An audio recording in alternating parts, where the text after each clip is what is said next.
Hello my dear friends, स्वागत है आपका आपके अपने पसंदीदा चैनल प्रदीप लीगल हेल्प में। मैं आपका दोस्त प्रदीप गौड़ एडवोकेट। संपूर्ण देश में लॉकडाउन की घोषणा होने के साथ ही कई कानूनी धाराएं भी लागू कर दी गई थी।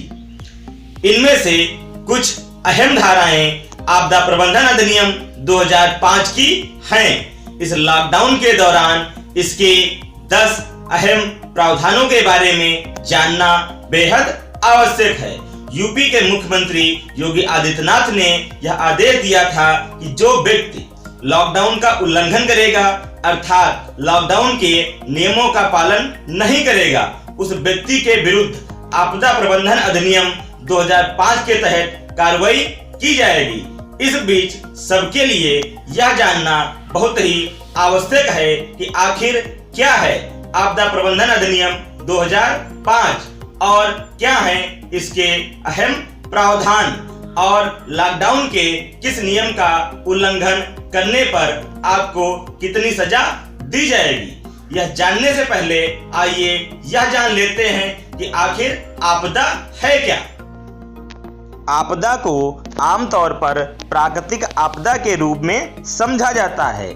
आपदा प्रबंधन अधिनियम की धारा 2D में आपदा को परिभाषित किया गया है, अर्थात आपदा का अर्थ बताया गया है किसी क्षेत्र में प्राकृतिक या मानवकृत से पनपने वाली कोई महाविपत्ति।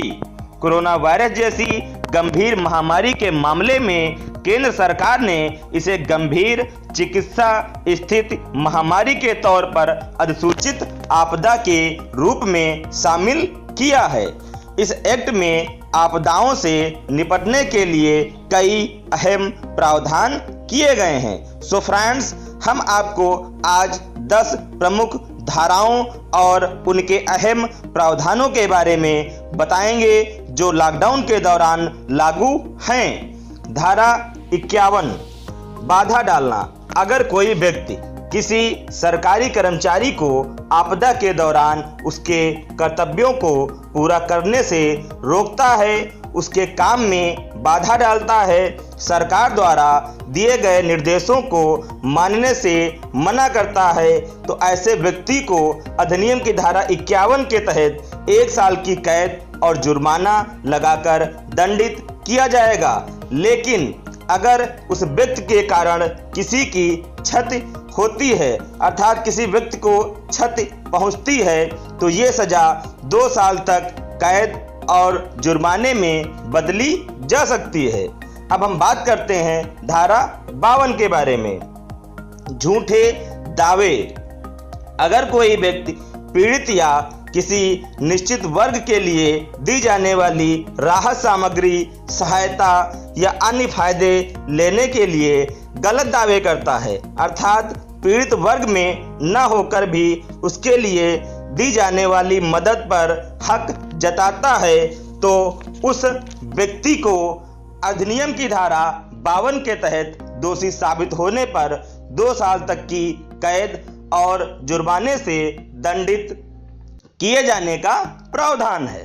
अब हम बात करते हैं धारा 53 के बारे में। धन या सामग्री का दुरुपयोग। अगर कोई व्यक्ति पीड़ितों या किसी निश्चित वर्ग के लिए दी जाने वाली राहत सामग्री, सहायता या अन्य फायदे लेने के लिए गलत दावे करता है, पीड़ित वर्ग में न होकर भी उसके लिए दी जाने वाली मदद पर हक जताता है, तो ऐसे व्यक्ति को 2 साल की जेल और जुर्माने से दंडित किए जाने का प्रावधान है। अब हम बात करते हैं धारा 54 के बारे में। गलत चेतावनी।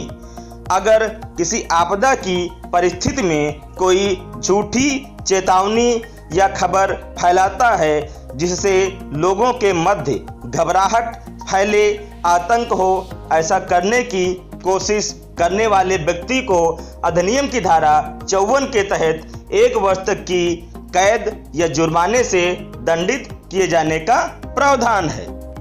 आइए अब हम जानते हैं अधिनियम की धारा 55 क्या कहती है।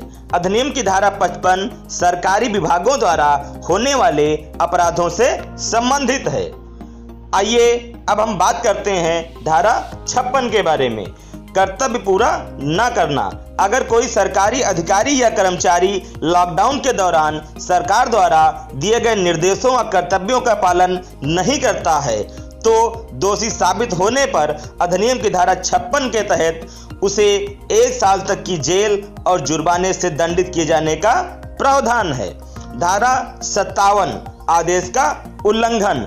आपदा प्रबंधन अधिनियम 2005 की धारा 65 के तहत प्रावधान है कि राष्ट्रीय, राज्य या जिला कार्यकारिणी समिति आपदा की स्थिति में जरूरत होने पर किसी वाहन, भवन या अन्य संसाधन की मांग जनता संस्थानों से कर सकती है।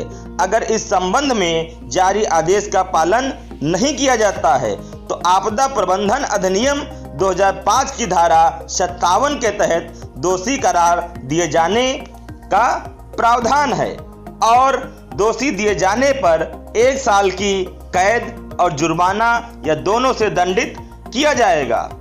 आइए अब हम बात करते हैं अधिनियम की धारा 58, 59, 60 क्या कहती है। अधिनियम की धारा 58, 59, 60 ये धाराएं निजी कंपनियों, न्यायालयों द्वारा हुए अपराध के संबंध में होती हैं। आपको जानकारी अच्छी लगी हो तो प्लीज वीडियो को लाइक कर दें और अपने दोस्तों में ज्यादा से ज्यादा शेयर करें। यदि आप हमारा चैनल प्रदीप लीगल हेल्प पहली बार देख रहे हैं और अभी तक चैनल को सब्सक्राइब नहीं किया है तो प्लीज चैनल को सब्सक्राइब कर लें और बेल आइकन यानी कि घंटी को अवश्य दबाएं ताकि हमारे द्वारा अपलोड किए गए वीडियो का नोटिफिकेशन आप तक पहुंचे सबसे पहले। Thank you friends.